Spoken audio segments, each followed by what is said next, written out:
Nagumpisa na nga yung promo ko na for only ₱250 ay meron ka ng Hawaiian at overload pizza. Kaya naman eto at medyo nakabenta tayo. Naabutan pa nga ako ng ulan pagkagaling ng delivery. Mabuti na lang at ready ako.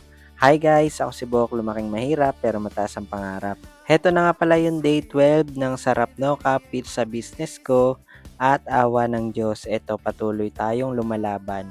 Although nakakabenta naman pero hindi talaga siya gano'n kalakihan.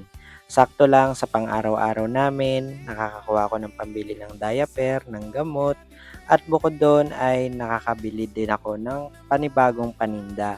Kumbaga umiikot lang talaga siya. Thank you nga pala kay Ma'am Nerissa at sa mister niya at shoutout dito kay Shin.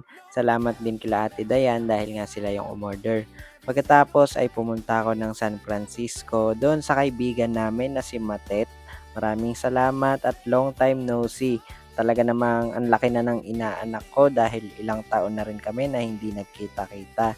Bali sa Marby pa lang ay magkakasama na rin kami. At shoutout nga dito kay Ava Jace, ang laki-laki niya na talaga. Napakabilis ng panahon at talaga namang tumatanda na rin ako. Sa mga hindi po kasi nakakaalam ay 31 years old na po ako. Pero mukha lang 22.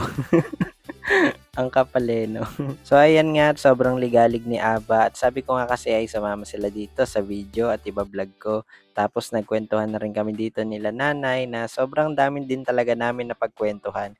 Ako kasi palagi yung madalas nawawala ng bisikleta doon sa trabaho.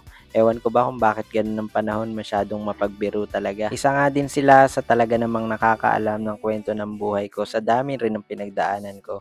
Pagkatapos ay pauwi na nga ako neto at gagawa nga ulit ako ng panibago dahil umorder nga dito sila mutya. Maraming salamat kay Ate Belen na siyang kumuha ng order.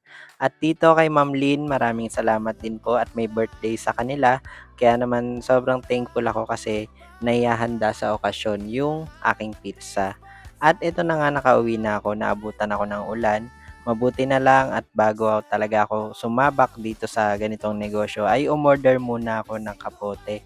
Tapos suot ko rin yung shades na napapalitan yung lens dahil pwede siyang madilim or kulay itim. Tapos pwede rin yung clear. Bali may speaker na nga din pala yun.